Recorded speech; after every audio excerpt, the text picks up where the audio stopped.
Chapter 8 Krodhasura Attains Peace. Om Shri Ganeshaya Namaha. Brahmadeva continued the narration of the legend. Seeing Lambodara himself on the battlefield, Krodhasura, a great political strategist, said to Lambodara in rage, "You are a great fool.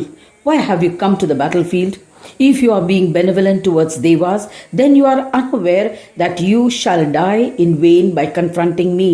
I have sovereignty over the Brahmand and had reduced the lives of Devas and the Lord of Devas to that of animals exiled in forests. Your desire to win is futile. My anger can burn all animate and inanimate objects of the world to ashes. How did you gather the courage to battle with me? You have killed my army, you have killed my sons. I am consumed by sorrow, O conceited one. I shall destroy you and take revenge. O Gajanana, surrender to me and save yourself from death. O Lambodara, I shall tear open your belly with a single arrow." In this manner, the Asura verbally abused Lambodara. Lambodara addressed the Daitya who was intoxicated with pride. "O Daitya king, why are you boasting? O evil one, I have incarnated to re-establish Dharma by killing you. O wicked one, after securing boons from Surya, you became arrogant and engaged in evil deeds. All your merits have become exhausted due to excessive sins that you have committed. You cannot be killed by anyone who is subject to birth and death. I am not born and am immortal. Know me to be the supreme divine. I always dwell in Swananda. I cannot be experienced by the mind or expressed by speech. I am Manovanavihina. How will you defeat me, O vile one?" Hearing Lambodara's words, the wise Krodhasura was astonished. The Lord of Daityas asked, "O Lambodara, if you were not born, how are you endowed with a physical body? If you say you are the one who cannot be experienced by the mind or expressed by speech, how can you explain that I can see you?" Lambodara explained, "The Devi who is seated to my left is Siddhi, the form of illusions.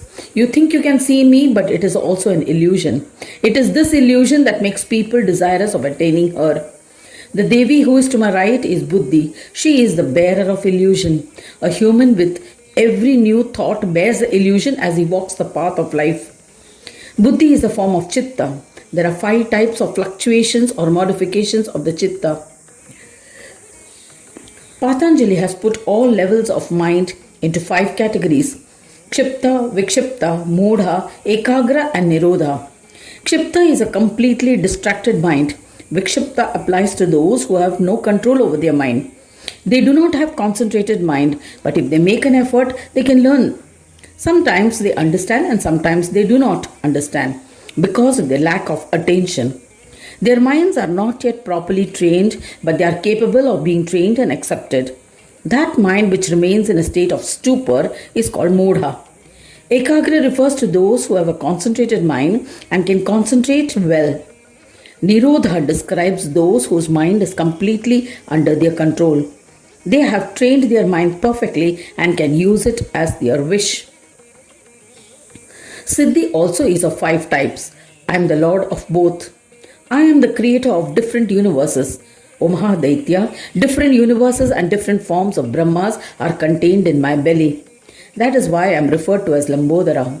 This entire universe has been created from my belly. I preserve it, and in the end, it is observed in my belly, where I conduct divine plays in these universes.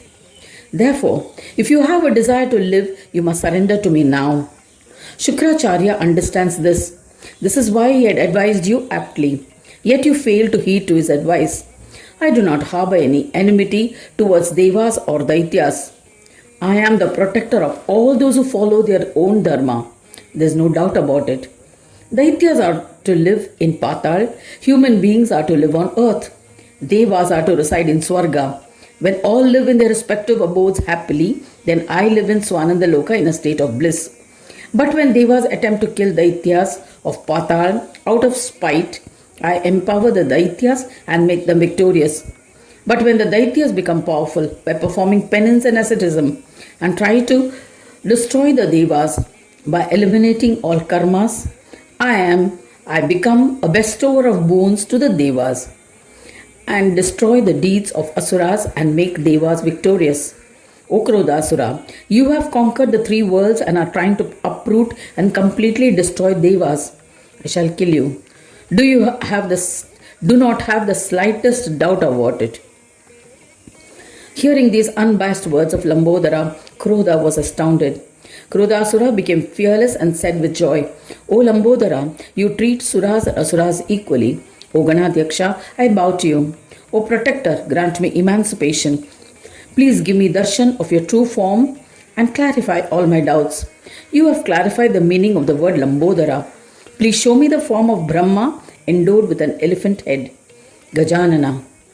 Hearing these words, Lord Lambodara was extremely pleased. Recognizing his devotion, he granted darshan of his true form. Before this, he bestowed the Daitya with divine vision of knowledge, the Jnana Chakshu. Seeing the form of Lambodara with his Jnana Chakshu, Krodhasura was astounded. A thrill spread through his body. He prostrated before the Supreme Brahma. Lambodara then assumed his previous form. A mighty Krodhasura performed his puja with devotion, prostrated once again and extolled repeatedly, his eyes filled with tears of joy, his voice choked with emotion. He extolled, O Lambodara, I bow to you. I prostrate to the one who is the embodiment of Shanti Yoga. My obeisance to the one who grants peace to all. O Vignesha, I bow to you. Your trunk represents the asampragnata, avyakta state. There's no doubt about it. Your physical body represents the manifest visible form, the sampragnata state.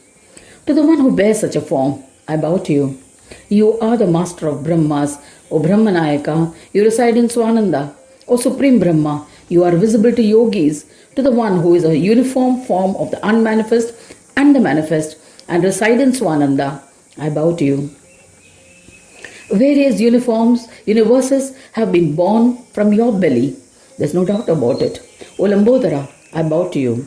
O Lambodara, I had no knowledge about your form. It is by your grace that I comprehend your true form. There is no one greater than you. O Paresha, I bow to you. To Heramba, to the compassionate Vignaharta, to the one without a beginning, middle or end, to the one who is the beginning, middle and end, I prostrate with devotion. To the one who expertly conducts divine plays with Siddhi and Buddhi, to the consort of Siddhi and Buddhi, to the one who bestows Siddhi and Buddhi, to Vakratunda, I bow to you. To the omnipresent, to the one worshipped foremost, to the one who is worshipped by all, to the one who protects his devotees, I prostrate to you. O Vignesha, O Gajanana, O Lambodara, I am always your servant. Please have mercy on me. You are the bearer of Swata Utthana and Parata Utthana Brahma in your belly. Everything has been created from your belly. You are the most supreme. How can I praise you adequately? After extolling Lambodara in this manner, Krodhasura prostrated before him. Ganadyaksha, the one who loves his devotees, said, O Krodhasura, ask for a boon that you desire. I am pleased with the stotra that you have composed, and with your devotion I shall grant anything that you ask for. This stotra that you have composed has the power to grant all siddhis. Anyone who reads or listens to it will never fear Krodha. Anyone who recites it will be rewarded and blessed with fulfillment of all his desires. Krodhasura humbly replied, O Lambodara, if you are truly pleased with me and wish to grant me a boon, then grant me steadfast and everlasting devotion at your holy lotus feet. How can I serve you? Please command me. I shall serve you as commanded. Please assign me a place to reside and the path of livelihood that I should follow. Brahmadeva continued the narration to Vasishtha and Vishwamitra. Lord Lambodara was extremely happy with the words of Krodhasura and bestowed the following boon. O virtuous Asura, your devotion to me shall definitely be steadfast and pure. I shall tell you where to stay. Live there fearlessly. There is no doubt about it. O intellectual one, you shall rule as a Daitya where people do not remember me before the commencement of any activity. O Mahadaitya, all the merits that arise from such karmas will be enjoyed by you. O Daitya, you must happily protect my devotees wherever they may be. You will be loved by those devotees. On being reassured and bestowed with boons, Krodhasura was overjoyed. He offered pranams to Lambodara and returned to his grand town. Rahu and other chief Daityas were frightened of him and left for Patal. Shukracharya became happy. Krodhasura became peaceful. This is the glory of Gananayaka.